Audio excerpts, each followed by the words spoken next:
My name is Dr. Christian Hörer. I'm CEO of the startup technology Symonics.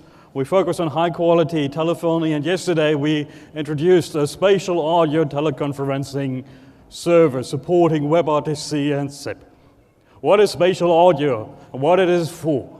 Yesterday and in the breaks, outside everybody's talking at the same time.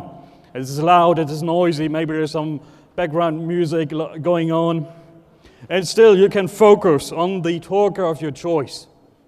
Try this in a teleconference. Does it work? If there are two persons speaking at the same time, you understand a single thing. Same with background noises.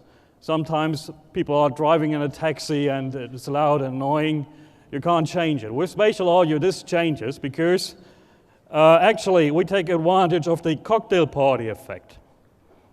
Oops. The cocktail party effect has been described in the 1953 by Colin Jarrick. It's described as the effect that if everybody talks at the same time, you can still focus on one person. And we add this to the teleconferencing world because we think there are a couple of benefits.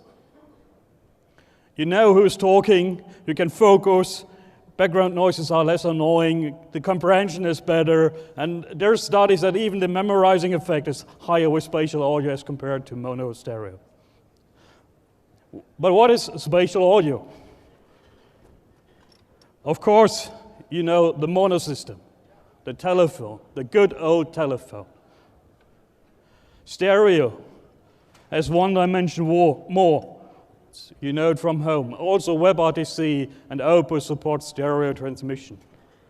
Surround, you know it from cinemas. Also WebRTC supports multi-channel, but spatial audio or 3D audio as we call it is even more than that. It's you hear sounds like in real life. And the sounds can come from any position, left, right, front, back, top, down. These are 3 dimensions. Spatial audio systems have been used, for example, by the US government for mission-critical situations, in satellite launches, I think also in military application. Because if it's important, it's a question of life and death, you have to have the best transmission technology. Also, a very few cinemas, I mean a handful worldwide, support spatial audio.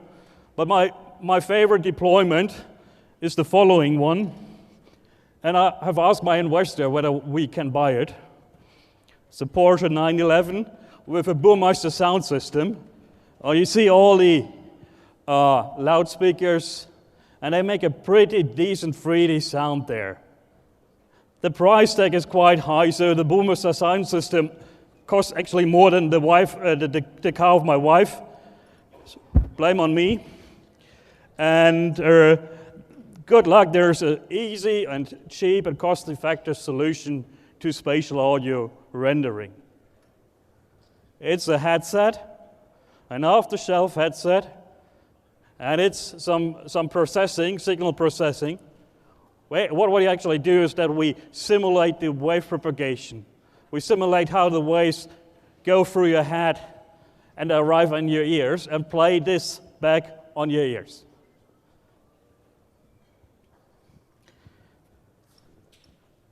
We use this in teleconferencing. We place the persons on different positions on a virtual table and calculate for each of them the individual audio stream so that everybody hears the other guys coming from a different direction and he knows the left side is company A, the right side is company B.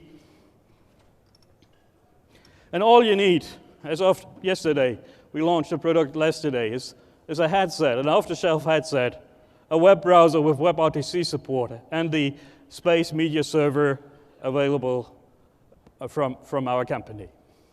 But now switch to the demo. And a bad thing about spatial audio, I'm sorry, we don't have hundreds of headsets here, so you have to come to our booth to experience, and most people have to hear spatial audio to understand why it's important, why it's so fascinating, and why we're so excited about it.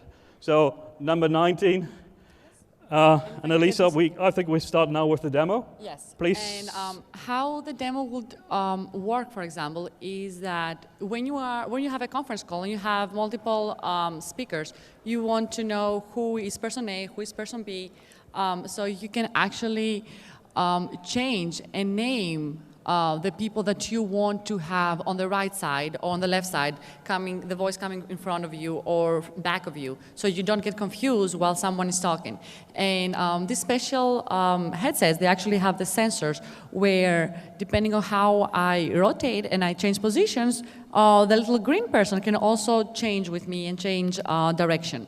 So it's pretty cool if you guys come to the booth and kind of hear how the volume and how the audio changes based on the direction that you want to set the person to.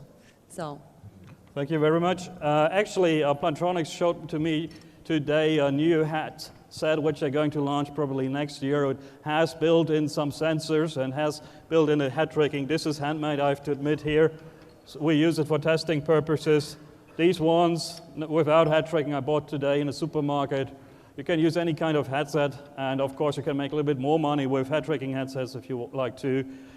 Thank you very much for your attention, and please come to our webpage. Very soon we will launch a WebRTC test system, so you're able to hear by yourself the difference between stereo, mono, and spatial audio teleconferencing, and then you can decide whether this product suits your needs, whether you want to have a media server. We also license just the library. If you have your own media server, be happy to test it and experience by yourself. Thank you very much for your attention.